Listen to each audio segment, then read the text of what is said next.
Coucou les beaux êtres de lumière et bienvenue pour une nouvelle review. Aujourd'hui j'avais envie de vous présenter le tarot de la loi de l'attraction, Law of Attraction Tarot de Marina Roveda aux éditions Lo Scarabeo. Voilà, c'est un deck que vous pouvez encore trouver actuellement, hein, il n'est pas... il est toujours édité. Voilà, alors, moi c'est un tarot pour lequel j'ai eu un coup de cœur déjà depuis longtemps. Et je me suis dit, bah, il serait peut-être temps que je vous le présente, surtout que je l'avais ressorti pour retravailler avec. Voilà, ici clairement on nous dit que chaque personne a le droit de choisir son son futur, parce que le succès est né de la clarté des désirs de chacun. Voilà, comme quoi le futur finalement est propre à chacun. Donc ça c'est ce qu'elle dit sur le côté. Voilà, alors, moi je trouve que c'est un tarot qui est moderne et qui est contemporain, vraiment. Il ne suit pas spécialement...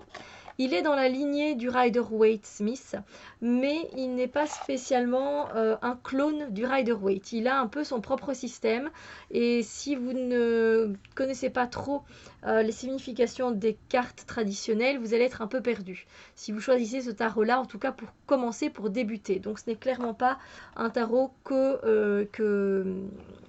je conseille aux débutants.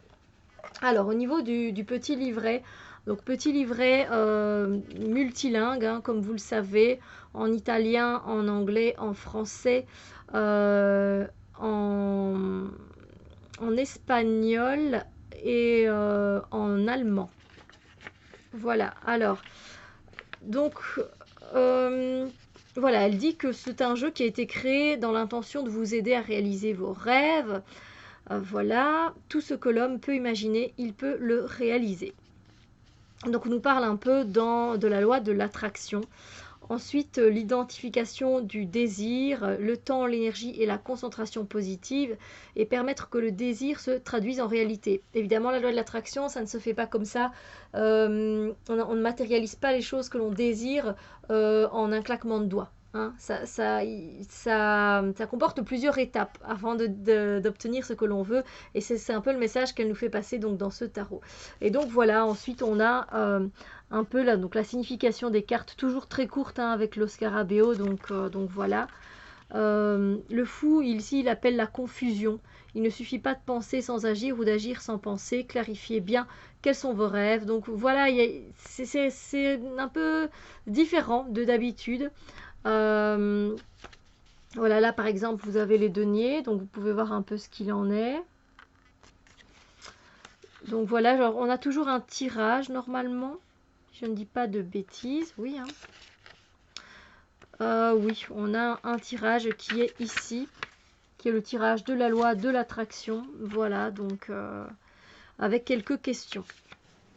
C'est pas le meilleur livret du monde.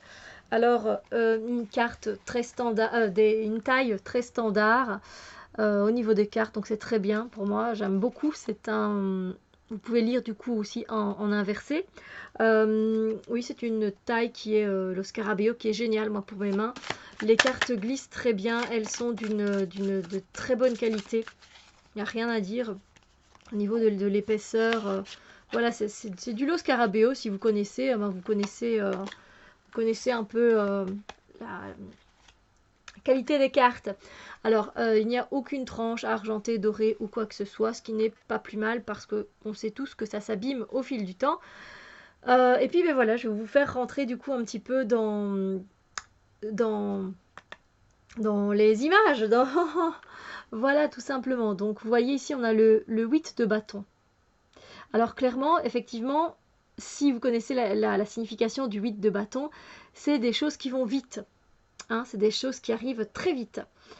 C'est une carte de rapidité. Et effectivement, si on veut qu'une crème monte, on doit être rapide en fouettant. Donc voilà, il y a derrière, si on réfléchit, on va trouver qu'est-ce qu'il a voulu nous faire passer comme message, et il a utilisé, on va dire, des illustrations plus modernes. Voilà, tout simplement. Après, moi, quand je vais voir cette carte-là, je ne vais pas penser au 8 de bâton. voilà, je vais peut-être penser à quelque chose de succulent, quelque chose de crémeux, quelque chose de gourmand qui va nous arriver, quelque chose qui va être bon pour nous, voilà, mais pas peut-être pas bon pour notre corps, mais voilà, c'est pour ça que c'est aussi un tarot que j'utilise un peu comme un oracle. Je ne vais pas vous mentir, clairement, moi, je l'utilise comme un oracle. Il a des côtés lumineux et il a des côtés très sombres également. Donc c'est un deck que je peux vous conseiller si vous cherchez un deck lumineux et en même temps avec un côté sombre. Mais comme vous pouvez le voir, pour moi il fait plus oracle. Voilà, il a un côté beaucoup plus oracle que tarot. Il a un côté moderne, chef d'entreprise, ce genre de choses. Le PC. On retrouve un petit peu des éléments de la nature. Là, on a les dauphins. Ça, c'est super bien fait aussi. Mais pour un 2 de bâton, il faut chercher. Et le livret n'aide pas beaucoup. Voilà. C'est une très belle carte de la force qu'on retrouve ici.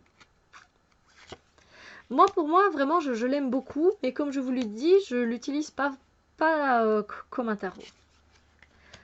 Je n'ai pas envie et puis je préfère plonger dans l'illustration.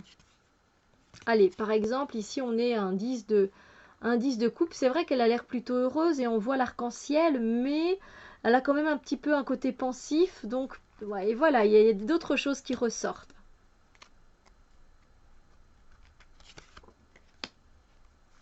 N'hésitez pas à me dire ce que vous pensez de ce jeu.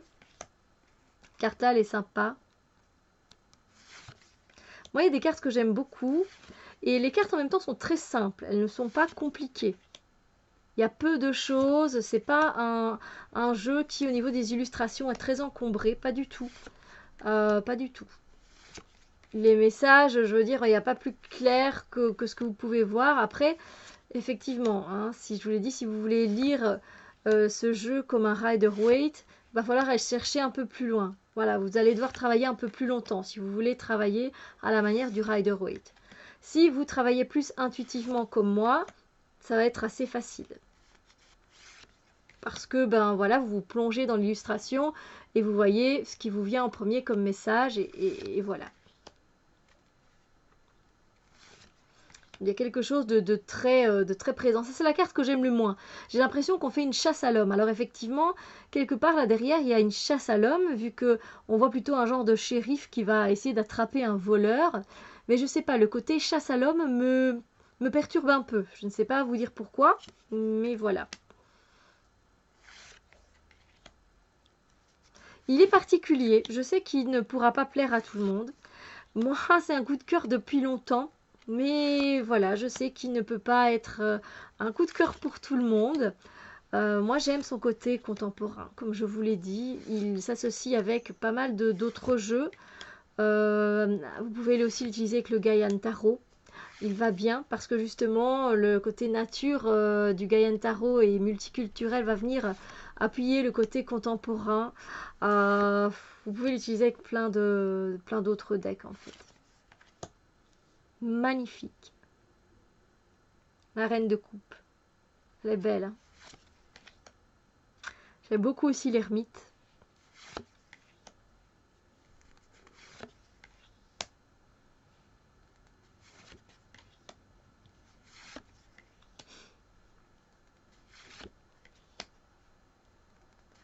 Non, moi j'aime vraiment bien travailler avec. Là, on voit bien le côté avec le chariot, le côté lumineux et le côté plus sombre. Quel chemin choisir après elle